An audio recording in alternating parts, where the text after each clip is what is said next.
Bom dia, gente, sejam bem-vindos. Estamos no capítulo 3 da carta aos Colossenses. E é isso, vamos que vamos. Mais uma semana, para a glória de Deus, finalizaremos, este é o penúltimo capítulo, finalizaremos também Colossenses. Essa semana entraremos aí, se Deus quiser, no livro, nas cartas aos Tessalonicenses. E é isso, vamos nos animar. Tava com tanto sono hoje, gente, que dormi mais que a cama. E aí a gente acorda meio mole, né? Eu gosto de acordar cedo, que aí eu fico mó disposta. Quando eu durmo muito assim, aí eu não acordo muito disposta, não. Mas vamos orar, vamos ler, que a gente parte aqui e a gente se anima com a palavra de Deus, porque ela é poderosa e vai nos trazer um monte de orientação boa aí para o nosso dia, para nossa semana. Então é isso, vamos que vamos. Amém. Deus, obrigada pelo dia de hoje, por mais uma semana que se inicia, Deus, mais um dia aí de descanso para alguns, em nome de Jesus. Que o Senhor entre, sabe, Deus, na mente, no quarto, na vida de cada um, Deus, sabe, enchendo de pensamentos bons, pensamentos produtivos. Deus, em nome de Jesus, renovando cada pensamento, Deus, que não provém de Ti. Em nome de Jesus, nós o condenamos e pedimos, Deus, para que venha sobre essas mentalidades novas ideias, novas forças, uma nova graça, um novo tempo, um novo dia, uma nova maneira de viver através da Tua palavra, da Tua mensagem. Nós te convidamos, te agradecemos pela Tua palavra, que é viva e eficaz. Faz algo em nós, Jesus, através deste capítulo de hoje que nós iremos ler, que nós oramos e te pedimos, em nome de Jesus. Amém? Bora. Vai dizer assim: vocês foram ressuscitados com Cristo, portanto, ponham o seu interesse nas coisas que são do céu, onde Cristo está sentado ao lado direito de Deus. Pensem nas coisas lá do alto e não nas que são aqui da terra. Porque vocês já morreram e a vida de vocês está escondida com Cristo, que está unido com Deus. Cristo é a verdadeira vida de vocês, e quando Ele aparecer, vocês aparecerão com Ele e tomarão parte na sua glória. Portanto, matem os desejos deste mundo que agem em vocês, isto é, a imoralidade sexual, a indecência, as paixões más, os maus desejos e a cobiça, porque cobiça é um tipo de idolatria. Pois é por causa dessas coisas que o castigo de Deus cairá sobre os que não lhe obedecem. Antigamente, a vida de vocês era dominada por esses desejos e vocês viviam de acordo com eles. Mas agora, livrem-se de tudo isto, da raiva, da paixão e dos sentimentos de ódio, e que não saia da boca de vocês nenhum insulto e nenhuma conversa indecente. Não mintam uns para os outros, pois vocês já deixaram de lado a natureza velha com os seus costumes e se vestiram com uma nova natureza. Essa natureza é a nova pessoa que Deus, o seu Criador, está sempre renovando para que ela se torne parecida com Ele, a fim de fazer com que vocês o conheçam completamente. Como resultado disso, já não existem mais judeus e não judeus, circuncidados e não circuncidados, não civilizados, selvagens, escravos ou pessoas livres, mas Cristo é tudo e está em todos. Vocês são o povo de Deus. Ele os amou e os escolheu para serem dele. Portanto, vistam-se de misericórdia, de bondade, de humildade, de delicadeza e de paciência. Não fiquem irritados uns com os outros e perdoem uns aos outros caso alguém tenha alguma queixa contra outra pessoa. Assim como o Senhor perdoou vocês, perdoem uns aos outros. E, acima de tudo, tenham amor, pois o amor une perfeitamente todas as coisas. E que a paz que Cristo dá dirija vocês nas suas decisões, pois foi para essa paz que Deus os chamou a fim de formarem um só corpo. E sejam agradecidos, que a mensagem de Cristo, com toda a sua riqueza, viva no coração de vocês. Ensinem e instruam uns aos outros com toda a sabedoria. Cantem salmos, hinos e canções espirituais. Louvem a Deus com gratidão no coração. E tudo o que vocês fizerem, disserem, façam em nome do Senhor Jesus. E por meio dele agradeçam a Deus, o Pai. Esposa, obedeça ao seu marido, pois é o que você deve fazer por ser cristã. Marido, ame a sua esposa e não seja grosseiro com ela. Filhos, o dever cristão de vocês é obedecer sempre ao seu pai e à sua mãe, porque Deus gosta disso. Pais, não irritem os seus filhos para que eles não fiquem desanimados. Escravos, em tudo, obedeçam àqueles que são seus donos aqui na terra.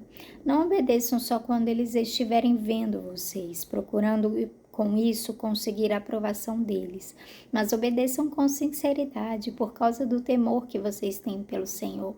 O que vocês fizerem, façam de todo o coração, como se estivessem servindo o Senhor e não as pessoas. Lembrem que o Senhor lhes dará como recompensa aquilo que Ele tem guardado para o seu povo, pois o verdadeiro Senhor que vocês servem é Cristo. E quem faz o mal, seja quem for, pagará pelo mal que faz, pois quando Deus julga, Ele faz a diferença entre pessoas. Ele não faz diferença entre pessoas. Amém. É isso. Então, capítulo 3. Nossa, eu esqueci do brinquinho. Oh, meu Deus, tá vendo? Olha o cabelo, gente. Oh, meu Deus. Relevem, vai. Vamos lá. Eu quero começar falando desse último versículo aqui. Vai falar assim, ó. Eu vou falar sobre muitas coisas, mas eu quero começar assim, ó, falando assim: quem faz o mal, seja quem for, pagará pelo mal que faz. Pois, quando Deus julga, Ele não faz diferença entre as pessoas. Quando Paulo fala isso, aí a gente volta aqui pro versículo 11, que vai falar assim, ó.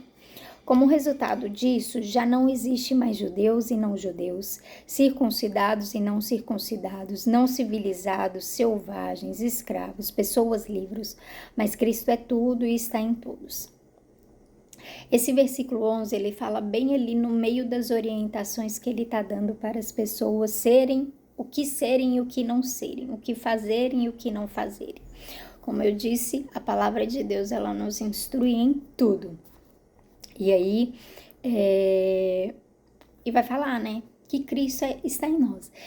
E aí a gente pensa, beleza, quando Cristo entra em nós, a gente já não sente mais vontade de fazer as coisas, né? Quando Cristo está em nós, a gente, não precisa matar, porque é uma coisa já inerente da pessoa que tem o Espírito Santo de Deus. E sim, de fato, o Espírito Santo de Deus, se a gente reforça ele, eu já disse aqui isso em outras vezes, se a gente reforça ele, essas coisas vão começando a deixar de ter sentido, propósito na nossa vida, vontade, sabe? Mas a gente precisa reforçar, Marina, mas no capítulo passado você falou que, né, não é sobre orar muito, jejuar muito. Deixa eu soltar meu cabelo que eu tô agoniada. Não é sobre orar muito, jejuar muito. Não. É também. Isso faz parte, né? Eu falei que não é sobre orar a fim de obter algo ou a fim de, né, sei lá, do jeito que foi colocado aqui no capítulo passado. Mas é orar com a vontade de Deus, é jejuar. Algumas pessoas vão dizer que jejuar é sentir saudade do noivo, é jejuar a fim de ter mais da presença do Espírito Santo, de Jesus.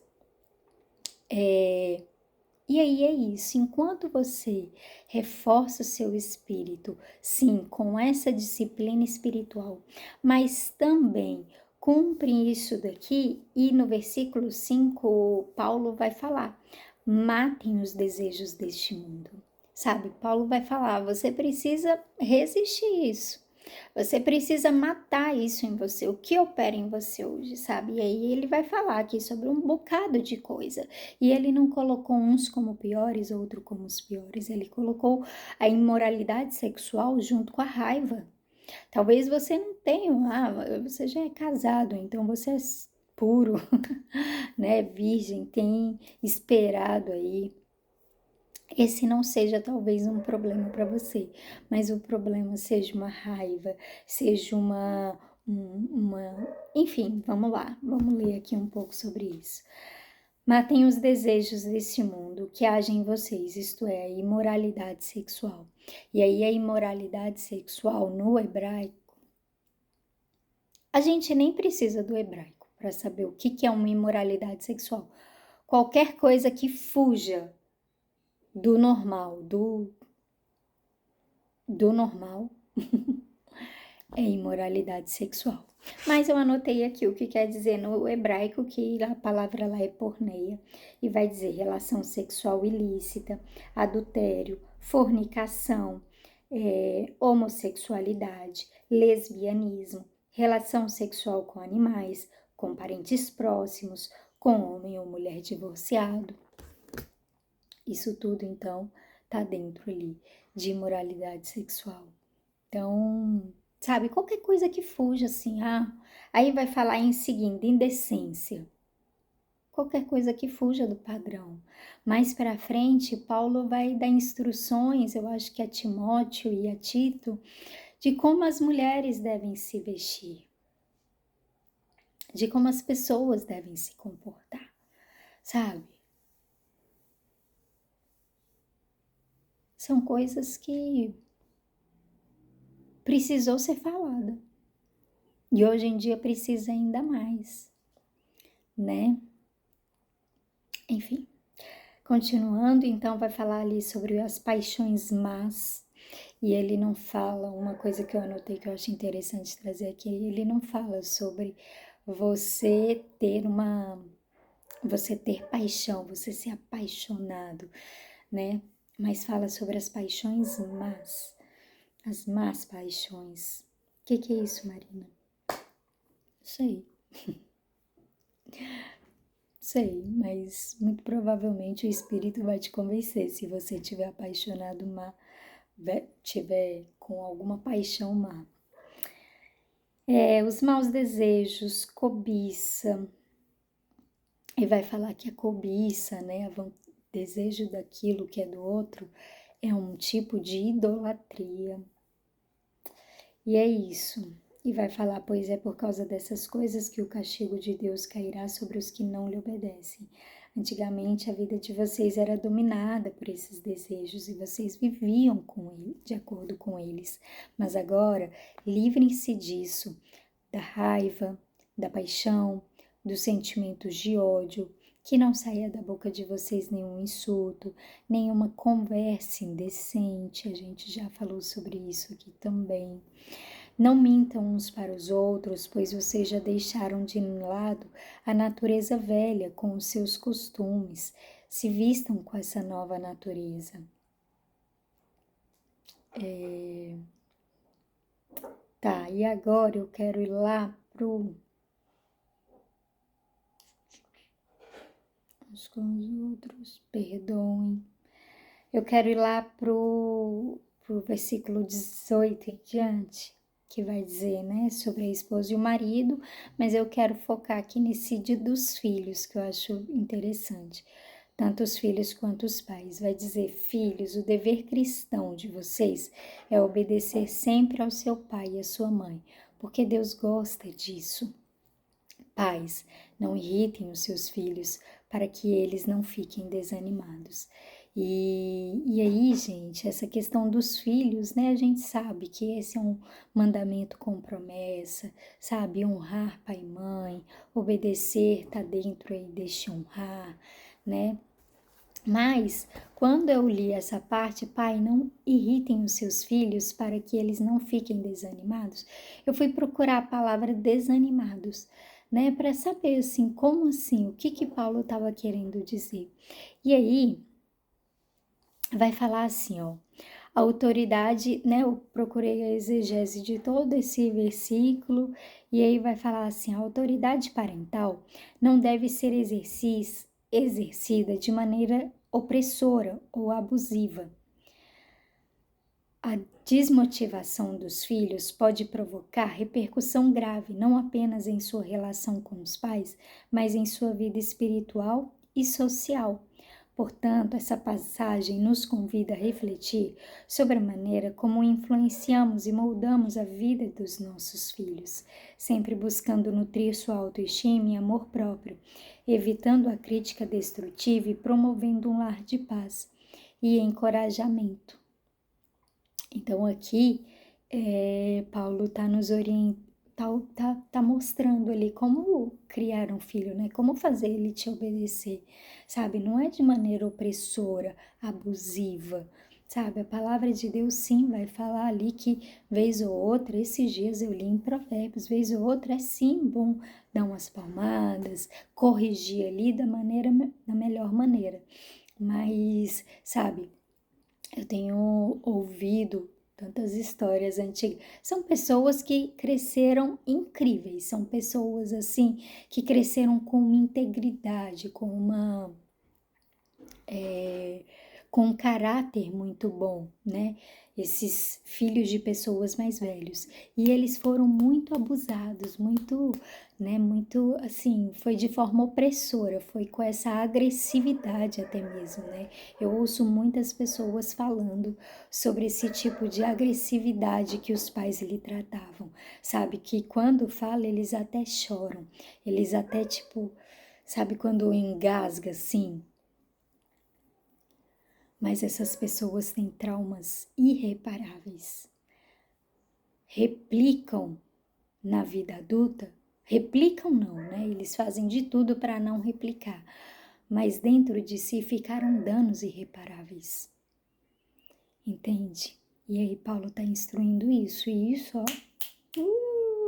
muito antes desses pais, desses nossos avós, bisavós, tataravós.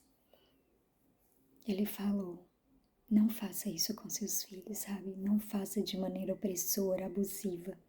Sabe, a desmotivação dos filhos pode provocar uma repercussão grave, não apenas em sua relação com os pais, mas na sua vida até mesmo social e espiritual. Até mesmo na relação de Deus, sabe? Dos filhos de Deus com o próprio Deus. Portanto, e aí eu quero reforçar essa última parte, que vai falar sempre buscando nutrir a autoestima dos filhos. Vamos buscar agora fazer de maneira diferente, sabe? Eu tenho conhecido diversos pais assim, com essa preocupação, sabe? De como falar, e às vezes é demais, né? Ai, não pode isso, não pode falar falando não. Peça para Deus, meu querido, sabe? Se apoie em Deus. Busque ali a maneira que Deus quer que você corrija os seus filhos. Sabe? Tem muita gente também na internet falando muita bobagem. Então, busque ali nutrir a autoestima e amor próprio e evitando a crítica destrutiva e promovendo o lar de paz e encorajamento. Enfim, eu não posso falar muito sobre isso, mas eu oro para que você consiga encontrar aí a maneira certa de criar seus filhos, né? Que o Espírito Santo vai te dando as armas necessárias para cada dia. Amém? Eu vou ficar por aqui. Era isso. Deus abençoe. Bom domingo. Tchau, tchau.